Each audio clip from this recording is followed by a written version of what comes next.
subscribe my channel. ಎಲ್ಲರಿಗೂ ನಮಸ್ಕಾರಗಳು.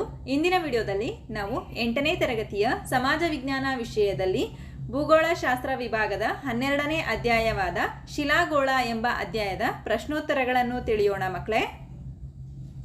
ಮುಖ್ಯ ಪ್ರಶ್ನೆ 1. ಬಿಟ್ಟಿರುವ ಸ್ಥಳಗಳನ್ನು ಸೂಕ್ತ ಪದಗಳಿಂದ ಭರ್ತಿ ಮಾಡಿರಿ. ಮೊದಲ ಬಿಟ್ಟ ಸ್ಥಳ ಭೂಖಂಡಗಳ ಮೇಲ್ಪದರು ಎಂದು ಡ್ಯಾಶ್ ಅನ್ನು ಕರೆಯುತ್ತಾರೆ. ಭೂಖಂಡಗಳ ಮೇಲ್ಪದರು ಎಂದು ಶಿಲಾಗೋಳ ಅಥವಾ ಸಿಯಾಲ್ ಅನ್ನು ಕರೆಯುತ್ತಾರೆ. ಎರಡನೆಯ ಬಿಟ್ಟ ಸ್ಥಳ ತಗ್ಗಾದ ವಿಸ್ತಾರವಾದ ಜ್ವಾಲಾಮುಖಿ ದ್ವಾರವನ್ನು ಡ್ಯಾಶ್ ಎನ್ನುವರು. ತಗ್ಗಾದ ವಿಸ್ತಾರವಾದ ಜ್ವಾಲಾಮುಖಿ ದ್ವಾರವನ್ನು ಕಾಲ್ಡೆರಾ ಎನ್ನುವರು. ಮೂರನೆಯ ಬಿಟ್ಟ ಸ್ಥಳ ಹೆಚ್ಚು ಹಾನಿಕಾರಕ ಭೂಕಂಪನ ಅಲೆಗಳೆಂದರೆ ಡ್ಯಾಶ್. ಉತ್ತರ ಹೆಚ್ಚು ಹಾನಿಕಾರಕ ಭೂಕಂಪನ ಅಲೆಗಳೆಂದರೆ ಮೇಲ್ಮೈ ಅಲೆಗಳು. ನಾಲ್ಕನೆಯ ಬಿಟ್ಟ ಸ್ಥಳ ಆರೋಹಿ ಮತ್ತು ಅವರೋಹಿ ಶಂಕುಗಳು ಡ್ಯಾಶ್ಗಳಲ್ಲಿ ಸಾಮಾನ್ಯವಾಗಿರುತ್ತವೆ. ಸರಿಯಾದ ಉತ್ತರ ಆರೋಹಿ ಮತ್ತು ಅವರೋಹಿ ಶಂಕುಗಳು ಅಂತರ್ಜಲಗಳಲ್ಲಿ ಸಾಮಾನ್ಯವಾಗಿರುತ್ತವೆ.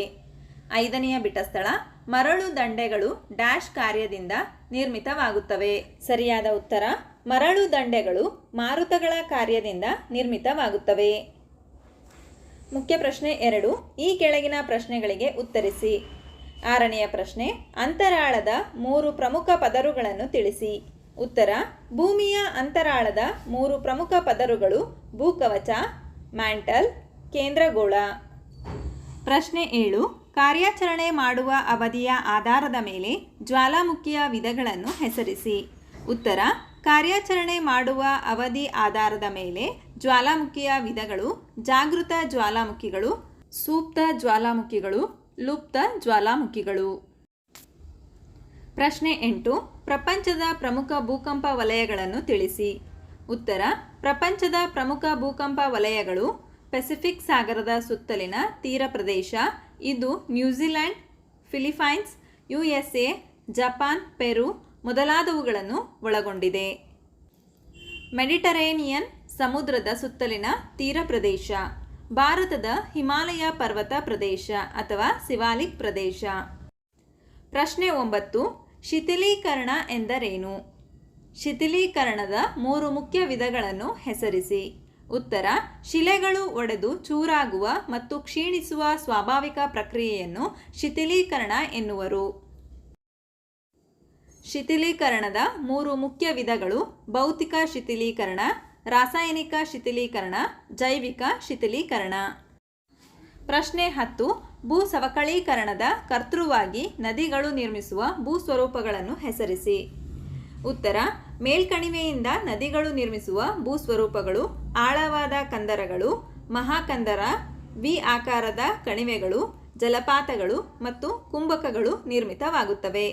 ಮಧ್ಯ ಕಣಿವೆಯಿಂದ ನದಿಗಳು ನಿರ್ಮಿಸುವ ಭೂಸ್ವರೂಪಗಳು ಮೆಕ್ಕಲು ಬೀಸಣಿಗೆ, ನದಿಯ ತಿರುಗುಗಳು ನಿರ್ಮಿತವಾಗುತ್ತವೆ. ಕೆಳಕಣಿವೆಯಿಂದ ನದಿಗಳು ನಿರ್ಮಿಸುವ ಭೂಸ್ವರೂಪಗಳು ಪ್ರವಾಹ ಮೈದಾನ, ಸ್ವಾಭಾವಿಕ ದಡಕಟ್ಟೆ, ಶೃಂಗ ಸರೋವರ, ಸುಂದರ್ಬನ್ ಮುಖಜ ಭೂಮಿ, ನೈಲ್ ನದಿ ಮುಖಜ ಭೂಮಿ ನಿರ್ಮಿತವಾಗುತ್ತವೆ. ಮುಖ್ಯ ಪ್ರಶ್ನೆ 3. ಹೊಂದಿಸಿ ಬರೆಯಿರಿ.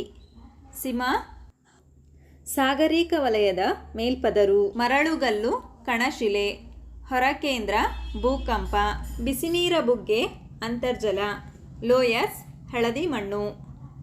ಮುಖ್ಯ ಪ್ರಶ್ನೆ 4. ಈ ಕೆಳಗಿನವುಗಳನ್ನು ಅರ್ಥೈಸಿ.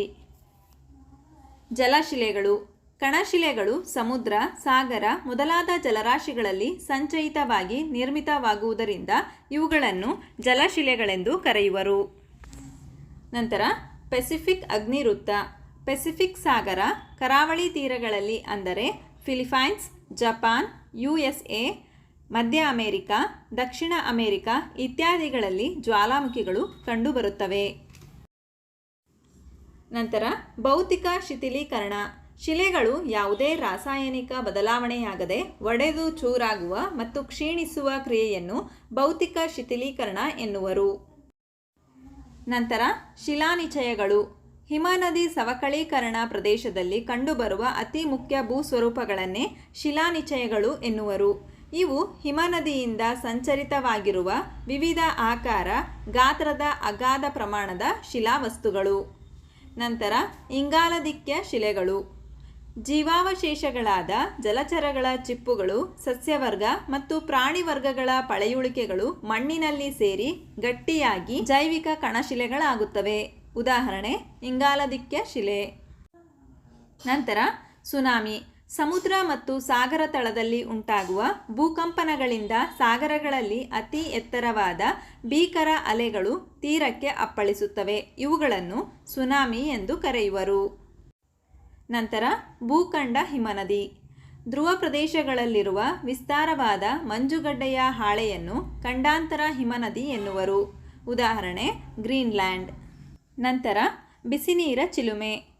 ಪ್ರವೇಶ್ಯ ಶಿಲೆಗಳಲ್ಲಿ ಭರ್ತಿಯಾದ ನೀರು ಕೆಲವು ಸನ್ನಿವೇಶಗಳಲ್ಲಿ ಸ್ವಾಭಾವಿಕವಾಗಿ ಚಿಲುಮೆಗಳಲ್ಲಿ ಬಿಸಿನೀರು ಹೊರಬೀಳುವುದು. ಇವುಗಳು ಸಾಮಾನ್ಯವಾಗಿ ಜ್ವಾಲಾಮುಖಿ ಪ್ರದೇಶಗಳಲ್ಲಿ ಕಂಡುಬರುತ್ತವೆ. ಹಾಗಾದರೆ ಮಕ್ಕಳೇ, ಈ ಅಧ್ಯಾಯದಲ್ಲಿ ಬರ್ತಕ್ಕಂತಹ ಎಲ್ಲ ಪ್ರಶ್ನೆಗಳಿಗೆ ನಿಮಗೆ ಉತ್ತರ ಲಭಿಸಿದೆ ಅಂತ ನಾನು ಭಾವಿಸ್ತಾ ಇದ್ದೀನಿ. ಧನ್ಯವಾದಗಳು. ನಮ್ಮ ವಿಡಿಯೋ ಇಷ್ಟವಾದಲ್ಲಿ ಪ್ಲೀಸ್ ಸಬ್ಸ್ಕ್ರೈಬ್ ಮಾಡಿ, ಲೈಕ್ ಮಾಡಿ, ಶೇರ್ ಮಾಡಿ, ಪ್ರೋತ್ಸಾಹಿಸಿ.